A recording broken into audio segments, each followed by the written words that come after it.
This is RevTech Podcast, where we discuss everything from business processes to measurement and technical alignment. The RevTech mission focuses on effectively managing and optimizing the go-to-market strategy through methodologies, tools, and best practices. We discuss the success criteria and technical fit guides for decision-making and ensure solutions align with the business goals.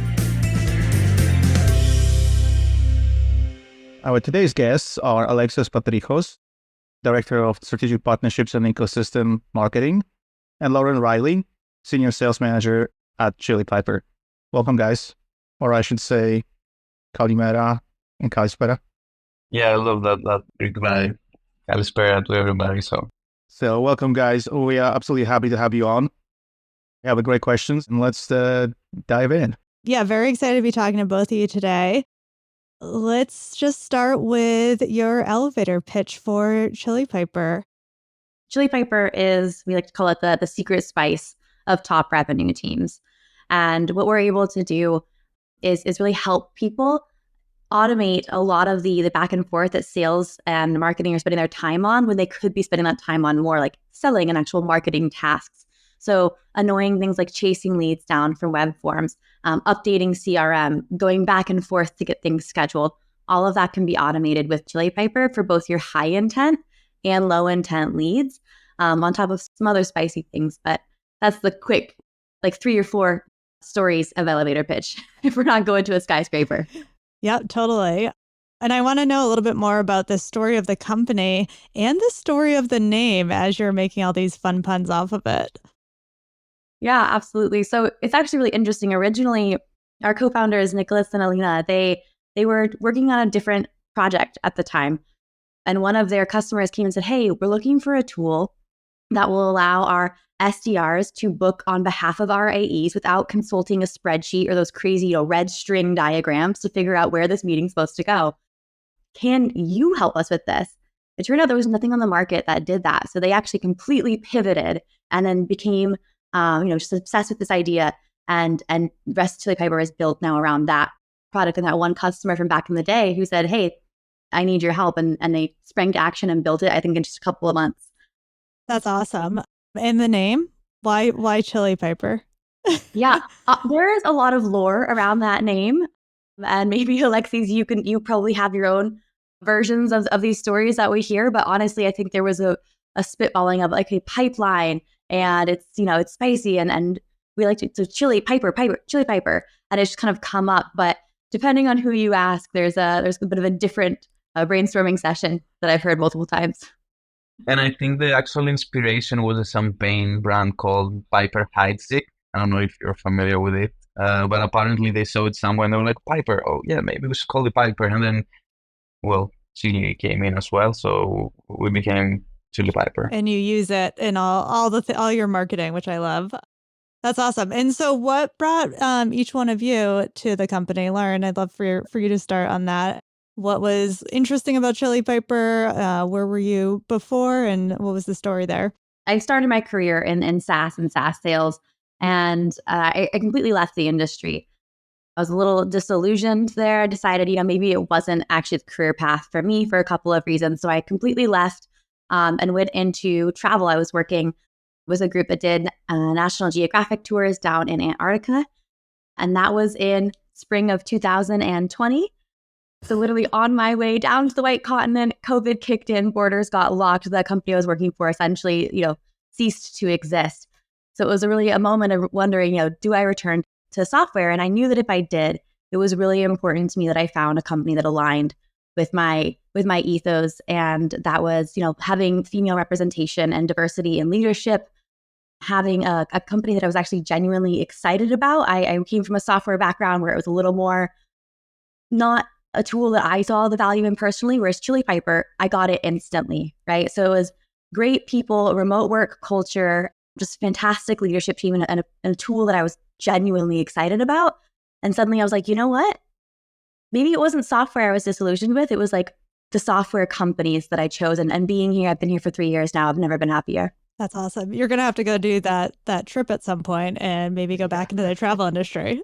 Yeah, actually 2025, I will be back down in Antarctica. So fingers crossed. Yeah, no, not another pandemic, hopefully. And Alexis, why did you join? What's the story there? Well, I was actually before Chili Piper, I was working as an inbound SDR, feeling exactly the issue that we're solving right now. So I was responsible for receiving inbound leads, and we literally had a report on Salesforce which we kept refreshing every 5 minutes to go and grab these leads. But there were not distribution rules. It was just literally first come first serve in a way. The company is called Workable, by the way. Maybe Dimitris, you know it. It's a Yes, of course. Greece-based company. They're doing pretty well. And I made a case internally. I suggested, Chili Piper as a tool to solve our issues back then. It didn't work. Well, we had some management changes and everything, but I really liked the tool when I saw it. And I saw that they were hiring remotely as well. So I made my application and I was hired as I think it was the first sales hiring in Europe back then as an SDR, and then progressed down the partnerships path.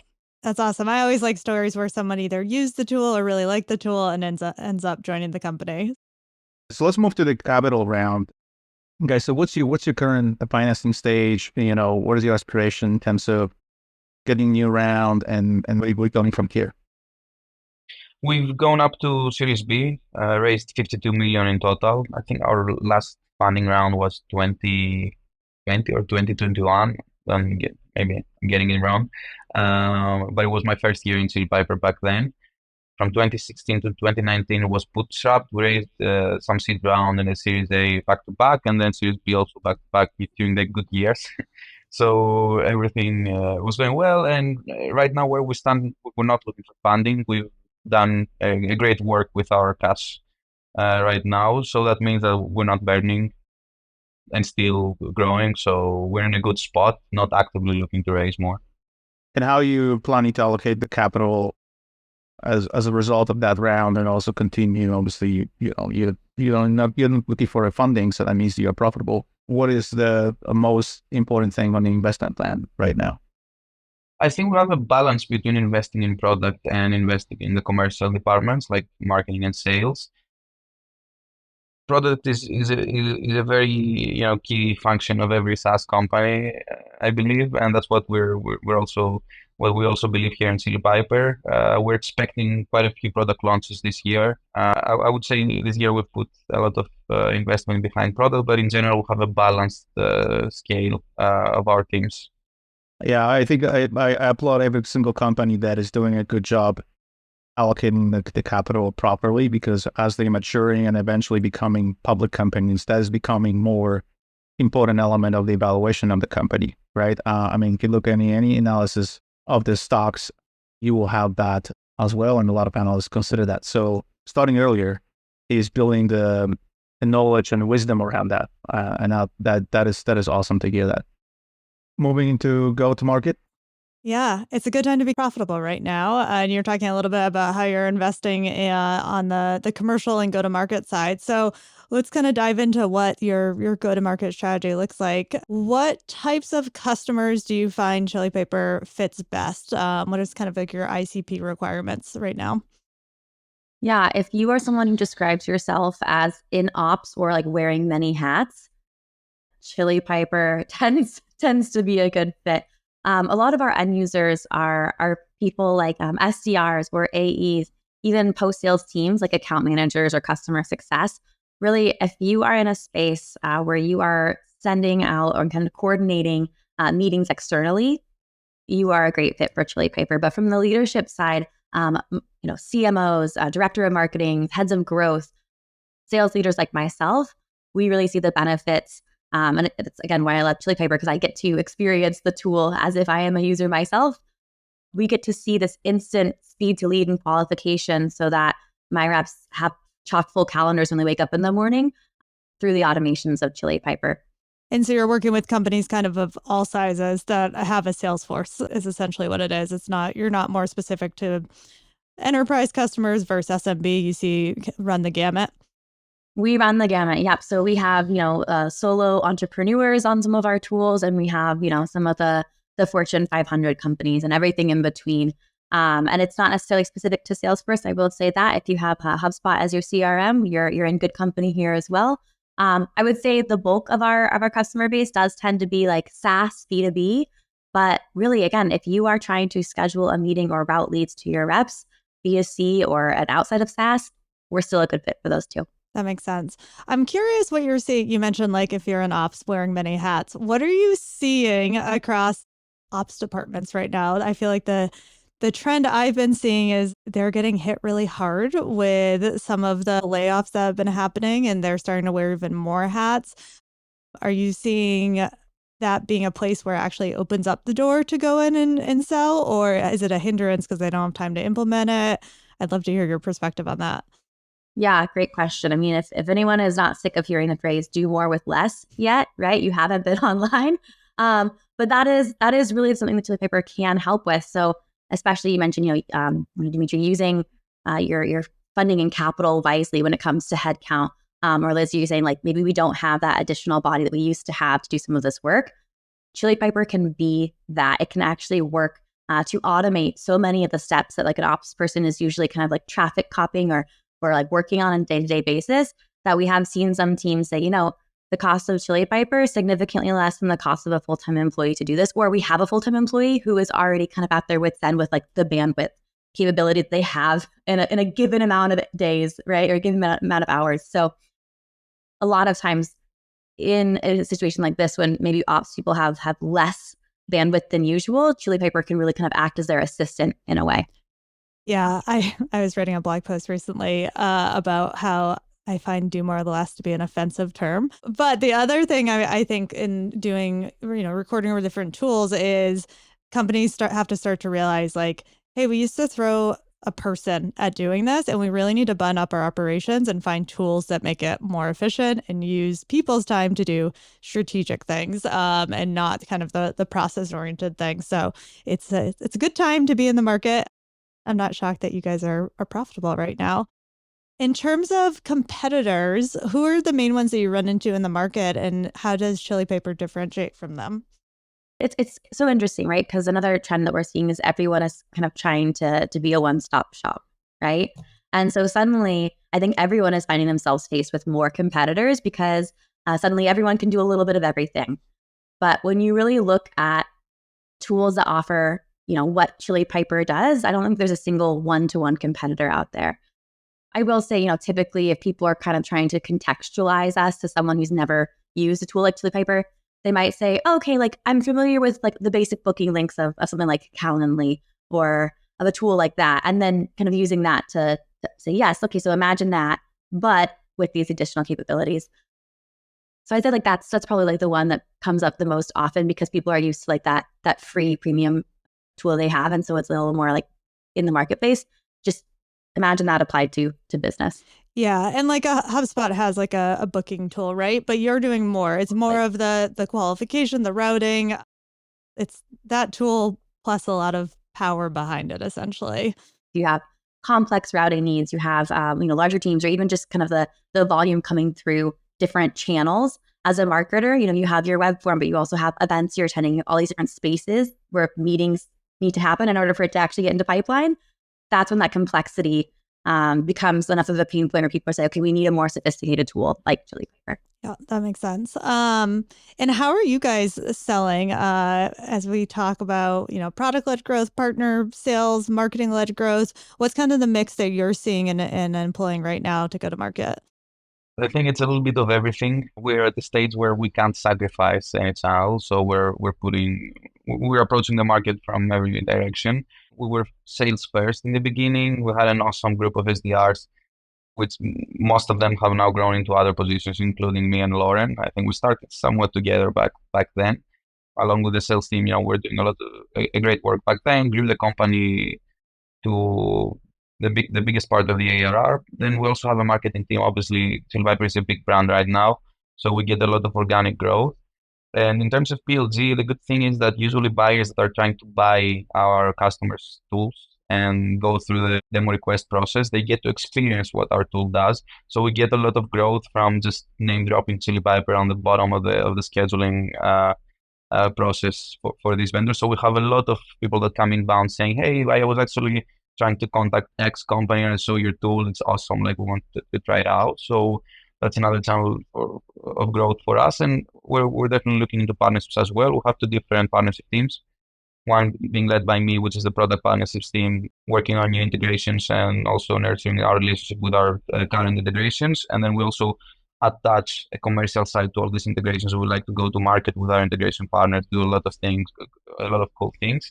And then we also have a team called channel partnerships, where we're working with agencies and, for example, Salesforce integrators, HubSpot agencies, Marketo agencies, and they suggest Chili Piper as part of the tech stack to their customers. And we like to help them build a playbook around Chili Piper, how to implement it, how to make it work awesome in an awesome way. And also we like to give this agency revenue share as part of the partnership agreement. So that's another growth lever for us.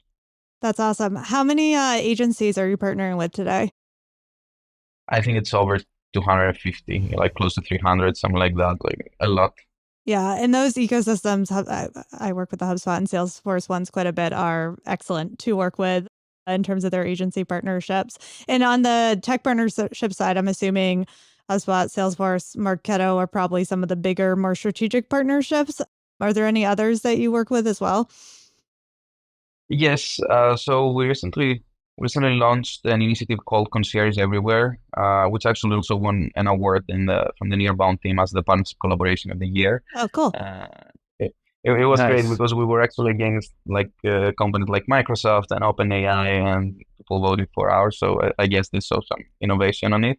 What we're doing is that we look back up on the core things that Chili Piper is solving, which is helping our vendors connect with their buyers and like facilitate that journey. But then we rethought it. We rethought about it, and we came to the understanding that leads are no longer coming just through your website. There are so many channels out there that leads are trying to contact the vendors. So we need to facilitate exactly the same journey on all these places outside of their website. I'll give an example. We started our number one integration for the Concierge Everywhere initiative was G2. So we love to offer to our customers exactly the same experience on G2. So they're able to, well, you'll see in a bit actually also on the demo what Chili Piper does exactly. But we have Concierge, our tool Concierge, sitting behind contact forms within G2. So when a buyer is filling a contact form within G2, they get the ability to book a time with a rep of the vendor they're interested in without even visiting their own website. So it's a super cool integration. It's part of what we built last year. And this year, I think the most important integration we're working on is supporting Gong's new tool, Gong Engage, as their scheduling tool of choice. That makes total sense. You started in the area where you're going to see the most volume of leads with those partnerships, HubSpot, Salesforce, Marketo, and then you're slowly expanding out to all the other areas, which is exciting. What are the triggers that help you to sell your solution to these big corporations? I'm not trying to ask you for a secret sauce exactly, but I think there's probably a bucket of problems that are bothering these entities, and you fit very well. Just curious to know what are those things, and you can elaborate a little bit more about that. I know we're gonna have a demo coming up, so maybe that's where a lot of that will be more tangible. But just you could highlight these bullet points that are helping you to convince them to buy, and that'll be awesome. I'd say the most common one is if you were a marketer and you are sitting there scratching your head or maybe pulling your hair out saying, we've brought in these leads, why is it not correlating into meetings and pipeline? If that is a question you are asking yourself, we should chat. It is difficult these days, especially with sales teams also wearing a lot of hats, right? And being able to meet those SLAs that marketing might put in place and be able to actually chase people down and get those meetings scheduled. There's not always a one-to-one correlation. I don't think I've ever talked to someone who said, oh yeah, 100% of our inbound leads are turning into pipeline. We connect with all of them, right? That's just simply not the case unless you have some automations and some convenience tools in place. Because not only are you as a marketer busy, your sales team is busy, but the people you're selling to are also busy. If they're on that website, that is their highest moment of intent. You need to convert them and capture them then, because otherwise they're opening the next tab, they're on to the next thing, and it might be a few days later until they can manage to get back to schedule that meeting. That speed to lead is so important, especially like we talked about, and the competitive landscape is growing for everyone. Okay. And it really can be, first person to respond comes in as the incumbent almost. Like they get that advantage. And, it's a significant advantage that can be really hard to overcome if you're like second person on their list, right? So if you are a marketer who is wondering like why we are not converting at that rate, if you are a sales leader who has heard your team say, look, I want to do that, I'm trying to do that, but I just spend so much time like on these admin tasks, both of those are usually triggers for people to say, okay, you know what? We need to find a way to work smarter and not harder. Same with ops. Like I mentioned, if you are finding yourself putting in like 8, 9, 10-hour days, and some of the tedious lead routing or getting things like assigned out is not happening for you. If you are saying like, okay, I am only one person, if you find yourself saying that is usually a trigger for a tool like Chili Piper. So essentially, the productivity comes out of this underlying layer of intent behind the actions that individuals take. And that's what you're solving for, right? Like you're matching these things with some sort of extra operational feature that is allowing the individuals to, in the company that's trying to sell, to see how to prioritize these things. And then say, this is how much time you have in order to react for this type of lead versus another one. And this is what you should be doing. I mean, maybe it's not exactly the same prescriptive way, but I think you can build a use case like that, right? And that's where the productivity comes from, right? Absolutely. I think the productivity comes from the fact that why do something manually when you can have it done automatically? Yep. Right now, I am on this podcast. If I was, back in the day when I was manually routing leads, none of my teams would be getting meetings for this hour because I am busy doing this, right? I cannot be two places at once. I cannot figure out, okay, this is a North American lead of company size 500 that needs to go to Tara, right? I can't do that right now. So we're waiting an hour for me to get back to that. Maybe after this, I go make coffee. Right now, an hour and a half has passed. Maybe I have another meeting. Those leads are sitting in my inbox, potentially booking meetings with other competitors, potentially like these priorities are shifting in real time, right? And my reps are just sitting there waiting, hungry for these leads. And I am the bottleneck in that situation, right?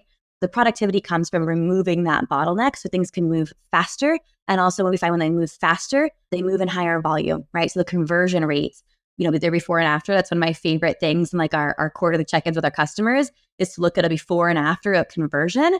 And it's remarkable. Like, is this graph broken? It is such a sharp uptake right on this date. What happened here? Oh, we launched it through the website. Yep.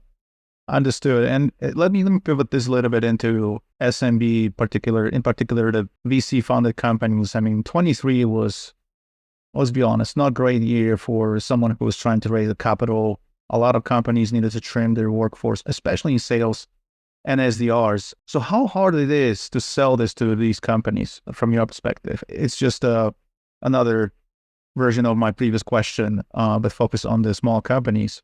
Definitely. There have been multiple companies that we've talked to, especially the smaller ones. And as kind of we went through like a little bit of that downturn when people were laying people off, well, they can't not have those tasks done, right? But they also now don't have the headcount to do it. So it was, unfortunately, it was common. People were saying, listen, we know we have to downsize our team either entirely or significantly, but we obviously still need to triage these leads. What can we do? And the truth is that Chili Piper, for some people, the solution was to actually replace like an inbound SDR team who was responsible for kind of triaging and like assessing those leads and getting them into the right hands with an automation tool like Chili Piper. So those companies were able to successfully save the salary of multiple headcounts for a fraction of the cost, still have those same levels of efficiency, but be able to operate much leaner in order to get them to like their next series of funding, right? So we did see multiple people come to us and say, hey, like we need to basically automate what we are doing manually now as a cost saving measure. Mm-hmm. So that goes both ways, right? So like your SDR team might be triaging. Also, they could be outbounding, right? So it's if you can just reprioritize what their efforts are as well, and doesn't necessarily mean, oh, there's no more need for an SDR team. It's just what are they focused on? Absolutely. And I feel like these days, the great SDR teams, like they are successful at outbounding. Historically, if their attention was split, it's really hard to bring in the levels they needed to bring outbounding because they're also manning, the inbound leads. So now for them to be able to prioritize and focus their efforts on those outbound, they're just bringing more revenue in for the company. So it's a great point, Lizzie. It's not always like, oh, well, now we don't need SDRs. No, we need SDRs, right? But now maybe the SDRs get to be even more valuable. Yeah, it's how do you make your team the most efficient in this new market where money costs more. Absolutely. Yeah, so it sounds like it's an opportunity. It's not a risk for you guys because you actually are fitting very well in this productivity space and you can make these teams more efficient. So that's exactly why I was asking this question, even though something looks bad, but it's still an opportunity for someone to come in and offer something valuable. So thank you for that. Let's maybe move into demo. What do you want to share with us today? Yeah, we'll keep it high level. We'll focus on two of our tools, one called Concierge, which we've been talking quite a bit about, and then another really exciting tool called Distro. The great way to think about it is, you have your really high intent leads, those people who are trying to convert in the moment on the website. And then maybe you have other leads, again, like you're monitoring with lead scores, you're more of a nurture piece, right? Both are equally important. Both kind of make up this funnel, and that's going to eventually turn into closed one. So we have tools that kind of tackle it from both sides of that funnel. So we'll quickly run through that. The highest intent is usually the call to action on the website, right? So Chili Piper can sit behind one of those call to action forms. Typically, it's a talk to sales, contact us, request a demo, right? And the beauty of Chili Piper is that we don't dictate which form you need to use. We're kind of like to call it form agnostic, right? So we don't have to come in and rip and replace things. We can actually sit behind your existing forms. This one happens to be a HubSpot form. That's what we use internally. But that way, when someone presses submit, we can use not only the information on the form to qualify and route, but also any information that happens to be in your CRM or through like real-time enrichment tools that you might be utilizing. And all those different data pieces then are being read to determine, A, do we want to talk to this person? Maybe it's an AOL email. We've determined we do not want to show the calendar there. But if it is a good fit and we have met the qualifications we've dictated, Chili Piper will serve up a calendar, and not only just a calendar, but the calendar of the person they should talk to. Again, if we're routing geographically, if we're routing by size, right? Maybe this happens to be a named account, someone that actually should go to a very specific individual. We need to serve the right calendar. So there's not a back and forth and a reassign, and we're bringing kind of the prospect into our own internal, network of different complicated rules. It's just going to serve the right calendar from the get-go. And I can say, yeah, you know what? Let's do something on Monday. This works great. We'll do 8 a.m. Monday. I have now booked my meeting with the sales team. I have an invite in my inbox. The sales team has been notified as well. And I wouldn't know this is a prospect, but everything has been sunk back into the CRM. So the reps don't have to update that at all. Marketing can see what's happening in real time with those leads getting booked. But from the prospect side, I'm all set. You can drop them on whatever URL you want, whatever landing page or thank you page, maybe one that even has some collateral to kind of get them prepped for the meeting. But from their end, like they're done. They are now converted into pipeline for you. So how is this later getting translated into what we discussed before, accelerating the pipeline and so on? Maybe it can show us here as well. Yeah, absolutely. So for the sake of time, I'll just show the Salesforce side of things, but it looks very similar in HubSpot. As a leader, marketing leader, I can come in here and quickly glance. This is our package through Salesforce that has all the Chili Piper data, and it's showing me the number of meetings that have been assigned by individual, even maybe by like meeting type, for example, campaigns or landing pages, including things like no-shows, cancellations, reschedules, and really breaking this data down for me so that I can make informed decisions on maybe we spend more on this ad spend because it's converting really well, right? Here are all the different types of meetings. By Q, for example, we might see, okay, we have 41 in this. Great. We actually happen to know that corresponds to company size, 11 to 50. So maybe that's where we are finding our sweet spot and we can invest more in there. All of this is automated because Chili Piper is talking to the CRM. But that's another piece is not only are the reps not having to chase it down or update it in, but the data is really helpful. People can make informed decisions moving forward. This is great. As you were talking through things before, I was like, I wonder what the analytics look like. So I'm glad we get a snapshot of what that is.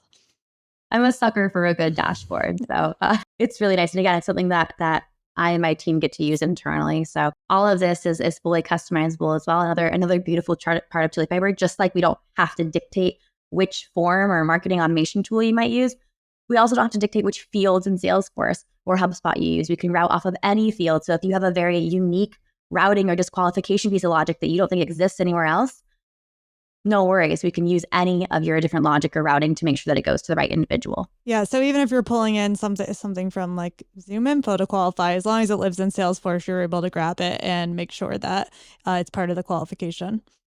Exactly. Real-time enrichment. So Zoom Info Form Complete is a great one. Anything that's net new, so you might want to enrich it in real time with them. But if it's already existing in your CRM, you already have that logic in Salesforce, we can use that too, as well as things on the form. So really, we are taking all these different data points that, again, an individual used to have to do, and then figure out, okay, then it matches to, all right, great, Tim, right? Again, Chili Piper is doing that for you and kind of serving up, it's Tim's calendar, here's Tim's calendar.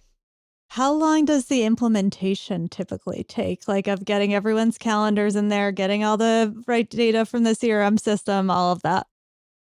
Great question. Typically about, again, it depends. We have a couple of different tools. And so depending on how many of them and how aggressively you're trying to roll them out, again, Alexi's mentioned G2, that same kind of booking flow that I found here, right? Where it takes me to this piece that could sit behind the G2 form as well. So if you're going to be implementing it far and wide, right, a little longer, but on average, our customers have things, getting booked through Chili Piper within the first 2 to 3 weeks. Oh, wow. Okay. That's awesome. Quick. Yeah. Especially if you're working with one of our incredible like partner agencies, then it's even faster, right? Because they onboard Chili Piper on a very frequent basis. So you almost get a little shortcut if you're using one of them. And do you have like a standard package with those agencies, or are they pricing it all on their own? Alexis, that's a question you might be a little more suited for. Well, every deal is coming through the Chili Piper team first. We just use agencies to help with onboarding and the initial reference to the actual prospect. But we help them build the playbook around how to implement Chili Piper. Yes, that we do. And there's we don't regulate how they should be pricing that onboarding playbook. They're free to charge what they want. So that's really high intent leads. The one other thing I'll touch on, which I think is really exciting, is the routing piece. Now, this one is actually Salesforce specific, so I will throw that disclaimer out there, typically because HubSpot workflows is so well ingrained in a lot of our customers day to day, whereas with Salesforce, it can be much more complicated. Sometimes you need like an architect, an engineer, a full-time Salesforce admin to get some of this stuff done, which is why people will use Chili Piper for those more low intent leads. So for example, let's take a look at like a lead, maybe not on the website, but we have been waiting for them to get to a point where their score perhaps is at a threshold. And we know that if, for example, our lead has a behavioral score of maybe more than 500, that's when we want to trigger that over to sales to have them start that outreach. Maybe those SDR teams again, right? If something is over 500, we know it's good enough to get to the sales team can then action it. So in this example, we can say, great, if a lead's behavioral score, again, we can use any field in your Salesforce or CRM, is more than 500. And in this example here, we'll say it's under 100 employees and it'll go to our SMB team. Well, in fact, here it does go to our SMB team. We're going to round robin it, update the lead owner ID, update the lead status as assigned in Salesforce. And then if we can even put SLAs in. Usually people have SLAs, but it's hard to enforce them. With a tool like Chili Piper, after 24 hours, you could do things like reassign that record or maybe nudge your rep with a Slack or email reminder to please follow up with this lead. And all of that's automated. So not only the SLAs, but the status updates and field updates in Salesforce that are associated with assigning something out, and that fair round robin matching to the right team, all of that can be automated with a tool like Chili Piper's distro. So this is very helpful. When you were sharing the both solutions, I was wondering, today in the market, there's probably more interest than really you can convert into a pipeline and eventually close deals, right? So people are still interested. They're looking for something new. They want to know what is out there. It's much harder to convert and narrow this down to the specific high quality leads, right? So that's a kind of the setting stage for my question. The question is around the data collection and utilization, because that is, in fact, increasing the quality of that lead, right? And we also know that not every data source is equal, right? Some of them are more fundamental, and I would consider them kind of the core. And there is something that is more, occasionally used, and it's a definitely complementary function for what I'm trying to do. And the intent is a combination of between these two type of sources. Now, the question is there anything in your tool that is helping to identify better sources than the others based on the results or the pace of the process that you're walking through your SDRs and the sales team?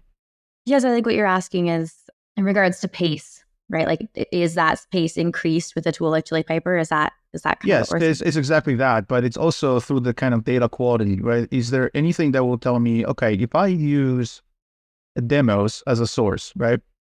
And, they usually have a higher conversion rate, but I can use something else like, cold calling, for instance, part of my process. Is there higher return on any of these? Maybe the data coming from this source, that source, maybe from G2 is actually a better quality. And for that reason, I can see that this converts faster. So why I'm asking about this, because a lot of companies today, they struggle with scaling. So whatever we're using in the last 3 years is irrelevant at this point in the market conditions. Targeting the individuals that actually are willing to buy and they have a budget and all of those things, it's much, much harder to do. So having something that will tell me that at this point that I have a high conversion from this source or that source, it's gold. Is there anything that will tell me that? It could be a form of metric, it could be a form of listing of certain sources. You can also create different what we call routers within our product, which are then tagging all the dashboards that Lauren showed you before. So you're able to track how many meetings you're getting from each channel very effectively. But besides that, we can also tag Salesforce with how many days have passed since the meeting was run, and like all this enriched data, which you can go even deeper on your analysis. You can say that when I book a meeting from G2, the next follow-up is 5 days later or like 10 days later. So what we push is the meeting data back to Salesforce, and then within Salesforce, you can analyze the dashboards the way you want, but we capture that data. So we give the power to the team so they can track, which channel is performing the best, which sales cycle is the shortest. Yes, like that's the end goal. Absolutely correct. Not only can you track conversion of like what's actually coming through and the number of meetings we're getting per channel here, you could attach UTM parameters and use those as well as like having a Salesforce campaigns is something that Chili Piper supports. And yeah, to Alexi's point, it's not just conversions. It can be, you can slice and dice, your average contract value, your days to a closed one, so many other factors by those different channels as well because of Chili Piper. I want to add something maybe easy that's relevant. You're more active in the partnership space. So I'm actually about to write a use case of how we use Chili Piper for partnerships, because there is also an idea of like giving these router links, what we call them router links, like the scheduling links back to our agency partners. So an agency partner can easily access the booking of Chili Piper. So they can go open up the scheduling link, schedule a meeting for their prospect, which then gets routed to the right rep from Chili Piper, and also tags Salesforce with the name of the agency. So you can automate payouts, like attribution back to the agency. And this is a use case that we haven't marketed at all, but there are quite a few customers using it already. This is fantastic. I tell you why, because a lot of companies, they struggle making that connection at that stage of the opportunity. I don't know how many conversations I had in the past with my internal teams, how to build a custom solution in Salesforce, which is essentially a lot of hours and resources that it takes to enter that information in a more, I would say, cohesive way. So what you just described is absolutely awesome and absolutely needed. A RevOps team will love you. Yeah, it's getting at that partner source revenue aspect of like, how do you source things correctly, which right now is, for what I've seen, done mostly manually. Like someone's going in, they're saying this partner referred this person, they're involved here, or the salesperson has to do it. And so you're starting to help automate that process. Yeah, it's fundamental for that, but it's also answering the very key question that you want to get answered during your go-to-market annual planning process, right? Every single source from the go-to-market needs to be analyzed through the lens of unit economics. And if you can't really see this part of the sourcing, and that's a substantial part of your go-to-market strategy, that's a huge gap. You won't be able to allocate the proper amount of resources and money into that space. You're going to undershoot or overshoot without getting the right return, which later will have other implications. So having that connection, it's more fundamental just than connecting the two data points. So that's what I'm trying to say. Lauren here, so I can get you a proper demo later on if you want to. Sure, yeah, I would love that. I'm all about analytics and data. That's why I'm coming from this angle and asking a lot of questions, especially when you're dealing with that data later and you have to answer these questions to your management, where you should go, and this is important to me. Yeah. Okay. I mean, as someone being in partnerships are valuable and drive revenue. At a broad level, I think a lot of people would agree on that.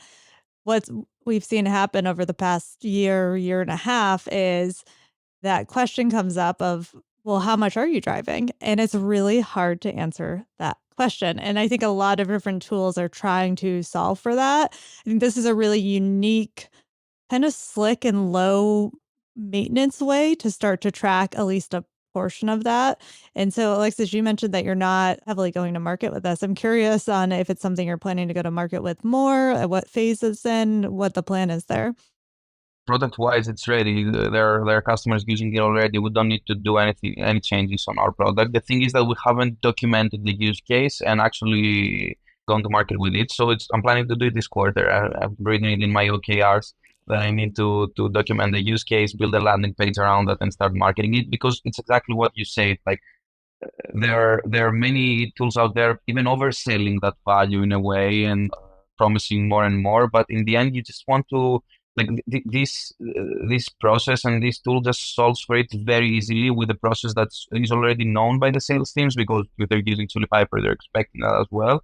And it's extremely easy to create a router link within Chili Piper and then just name it the way you want it, so you can track attribution within Salesforce. And you're saying that it's a hard thing to track attribution coming from partnerships, but it's even harder to track how much its agency is bringing with a slick and nice process. And I think I can't wait to start writing that. I'm still trying to find the time on my calendar to start working it, but I'm excited. Yeah, I think a lot of the solutions that have come out have basically, they ask agency partners to log into another tool. And I think that is a bad way to solve the problem, because it's hard enough to get them to sign up and send the referral and everything else to be like, oh, by the way, log into another tool. It's just not going to happen. So that's why I think this is one of the more interesting ones I've heard, because you're not asking them to do it. It's like, this is part of the process and we'll track it on the back end. Well, it's so funny because we've actually been, again, like Alexis says, this product exists. We have people using it, but typically people are using this tool, and we've been doing it for years on the sales side. Which SDR, which BDR gets credit for booking this meeting, right? And then, like, taking this existing tool, like we use that to pay out SDRs, to attribute SDRs. Why aren't we using it for partnerships and agencies? Again, the technology already exists within Chili Piper. It's just making these additional value pieces more well known. So I'm excited for like these OKR, because I think it's a brilliant use of like the existing tech, but for these other, agencies and partnerships. Well, and the even better part is the sales team is already paying for it. So then the partnerships team doesn't have to go and say, oh, we should go and do this thing and da. It's already implemented by sales. It's easy to then do it through partnerships. Yep. Exactly. And then back to Dimitri's question around data and how you can like compare channels. I think that's the smartest way. If you're using the same channel to track attribution of your SDRs and your agencies, then you're also able to compare how the two different sales cycles are moving and what's different and all this. So that's the thing. We want to help our customers have a unified source of all these meetings and help them, make the process as slick as it gets. I know we've talked a little bit about the metrics that are moving, whether it's time to close or the conversion rates on a marketing or sales qualified lead, and how many of those are actually getting to a rep and meetings booked and whatnot. What's kind of the one or two key metrics that you tell customers to pay attention to once they've implemented Chili Piper? Yeah, I think from the sales and marketing side, I would say conversion rate. That is one that you can directly tie to revenue, right? What was your conversion rate from your typical thank you, we'll be in touch soon webpage versus a thank you, here is your meeting scheduled, right? And again, like I said, like you see these graphs on our QBRs with our customers where like you can tell exactly when they started offering that immediate scheduling. So conversion rate is a really big one. And then again, speed to lead and sales, like SLAs, is another piece of it. Is, again, maybe they didn't fill out a form and want to schedule, but how long did it take to actually get this lead in the reps of our sales hands for them to reach out? That engagement, that service level agreement, that's the other big piece of it. Because like I said, if I'm the bottleneck and I'm here on this podcast, every minute I'm here and every minute I'm doing something else, it's ticking into that speed to lead, whereas with Chili Piper, it'd be automated. So those are the two that really stand out, at least from the sales side. I think the metrics are big components of any selling process, in my opinion, right? Like you can't just show up and say, hey, here's what it does, and you can't explain how this impacts the ultimate goal. It's really hard to convince anyone to buy unless it's just for convenience purposes. How do you plan to develop this in the future, right? So very often people say, okay, it's hard problem to solve to show you how my tool is impacting your wake rate. Why? It's because there is a plenty of different things that will happen between the lead origination or starting point and then when it's moving to the other stages, right? And there's no clear dependency in terms of the team and so on and so on. However, the key question I could answer is like whether even my segmentation works or I have a different pace of conversions based on the segmentation that I assumed, is my go-to-market plan. Do you have ability to do this right now, or are you planning to develop that in the future? Well, like I think I briefly showed on that dashboard, you might see, okay, hey, we're getting the majority of our meetings, our actual meetings are from a company sized 11 to 50, right? We really thought perhaps we were geared toward mid-market. We expected that to be our highest performing, but looking at the data provided by Chili Piper, these are the opportunities that are actually converting at a higher rate. This is truly where the money's coming from. Maybe we need to internalize that and then pivot to spend more marketing dollars on that particular segment, which maybe wasn't our original goal. You have to be nimble. And sometimes you set out to do a specific thing, but that's not what resonates. Or maybe you find out, okay, this particular subset, this industry, we thought we were going to be selling to accountants. Look at this, like all of our legal pages are converting much higher. So using that data to then make informed decisions. That makes sense. That's awesome. Yeah, that makes a lot of sense. And I love it because that's what these tools should be answering, where I should go from where I am right now. There's a readout, but I have to just make set of actions going forward. So that's great that you're providing that. Yeah. And I'm curious to hear more about where the product roadmap is heading. We've talked a lot about the reports and the dashboards and the metrics, but are there like insights that Chili Piper can bring to customers that maybe they're not recognizing? And as that relates to even generative AI and how you guys are thinking about it, like, is that where the roadmap is heading, or are you focused on other things? Obviously, we're also influenced by that Gen AI You have to be. search in a way. Yeah, Exactly. definitely. So we're building a few features along this line. So features that just make the lives of our users easier. Everything gets quicker here through AI. So we're about to launch a few features like that within our current products, but we're also about to launch, hopefully within this year, two completely new products.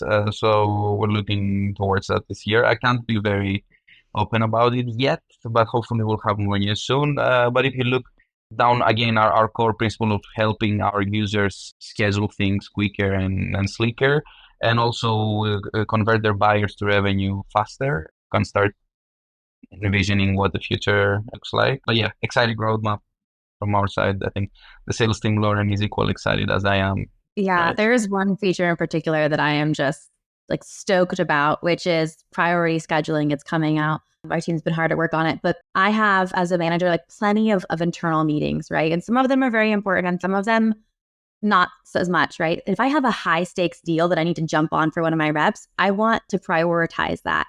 Well, historically, I'd have to kind of shuffle some things around my calendar, see if I can reschedule, like maybe send my scheduling link and be like, I know it says 10 a.m. isn't available, but it is for you.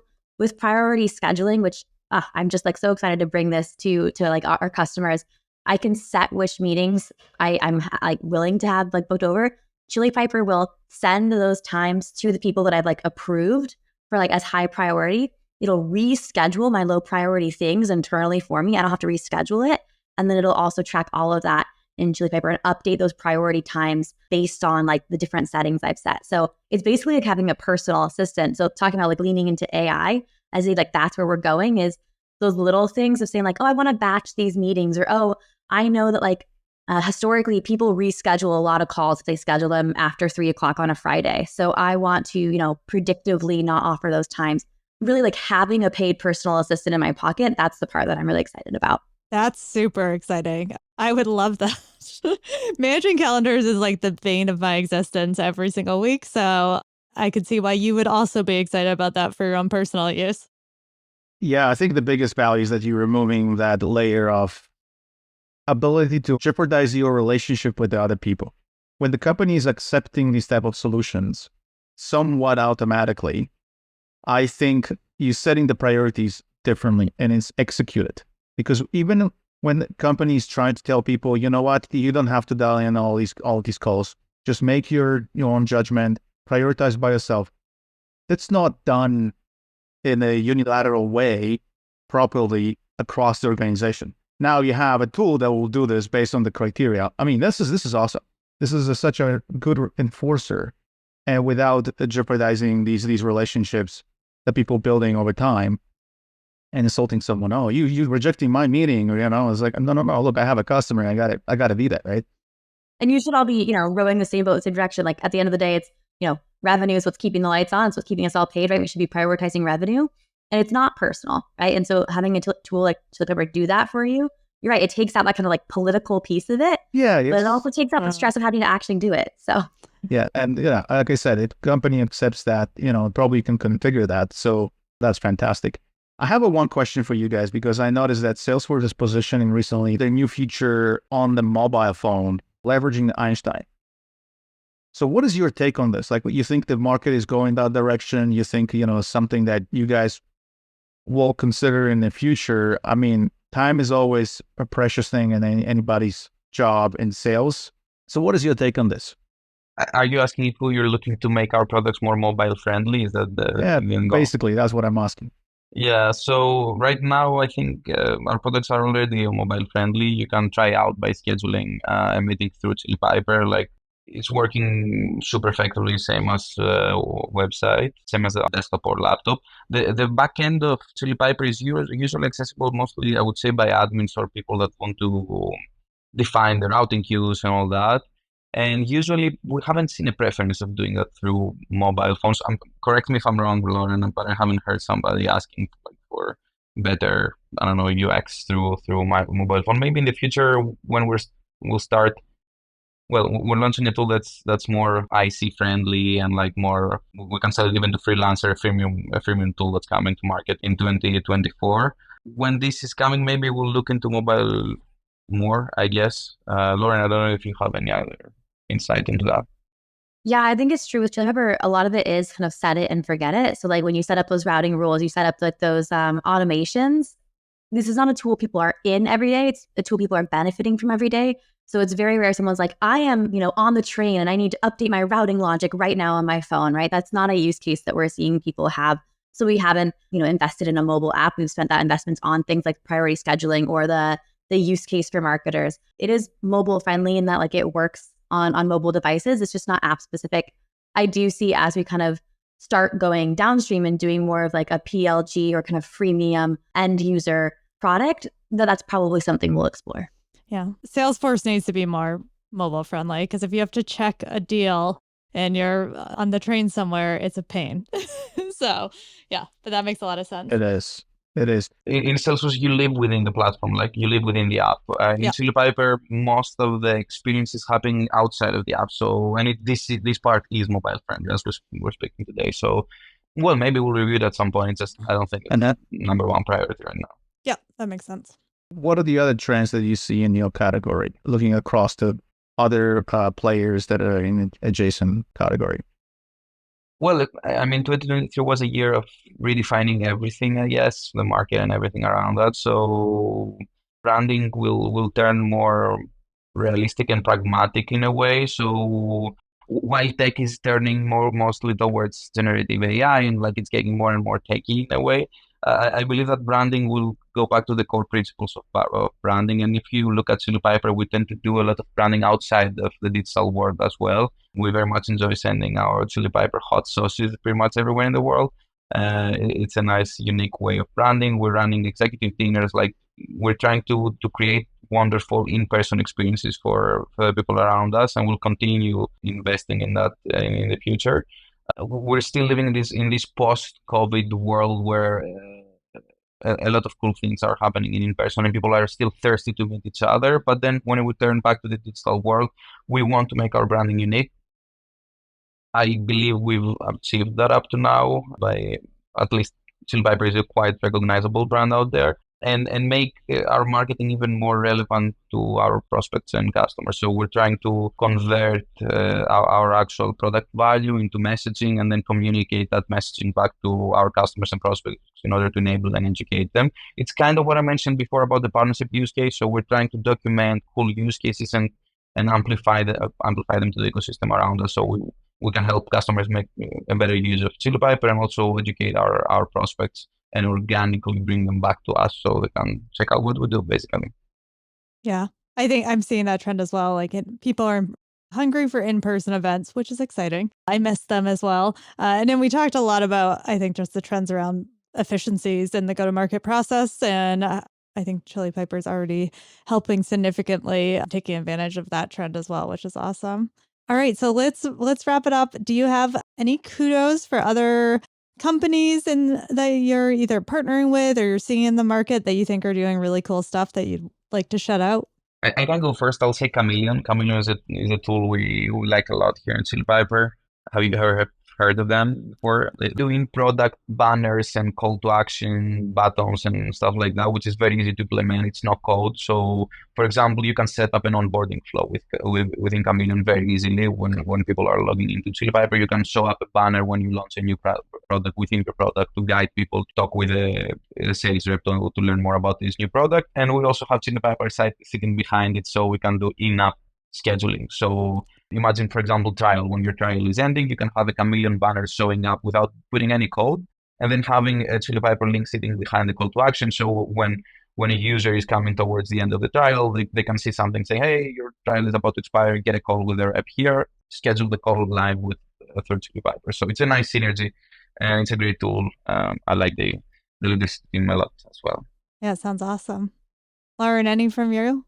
I've been really excited about our recent Gong partnership and seeing what they're, you asked earlier about like industry trends. I think everyone is, like I said, kind of moving towards that platform and offering multiple things. Obviously, Alexis hinted like we have 2 new products coming out, so we're doing that ourselves. But to see what Gong's been doing lately, which is really kind of becoming a one-stop shop, and their integration with Chili Piper, that's been really exciting.